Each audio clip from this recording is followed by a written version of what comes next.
At a festival like this, there's so many people here. This entire stadium is full. The people way in the back have to be able to see the bands performing. Primarily, they're being able to see that via the screens that we've built. So it's actually a super important part of the festival experience.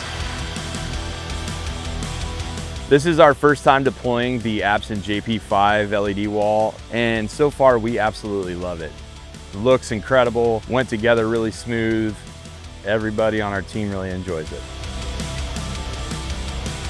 The biggest challenges are that one, it's got to go up fast, two, it's got to come down fast, it's got to go up safely, and it's got to look really great in a variety of different outdoor situations. The JP5 went in super quick. We were really impressed with how easy it went together. Kind of a really nice change of pace than what we're used to.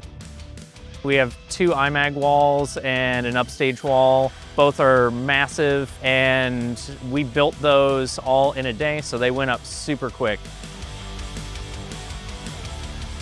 Brightness for sure is a very important thing because you'll have the sun directly hitting the screens, and if you can't get bright enough to compete with the sun, you're gonna have a bad time.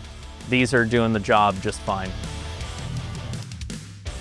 Reliability is huge. You can have like the best looking panels in the world that go up super quick, but if they're not reliable, if you constantly have modules or pixels going out or power issues and you're replacing stuff, it doesn't matter. You need something that's going to be robust and get you through at least the show and hopefully through many, many years, which the JP5 are perfect for.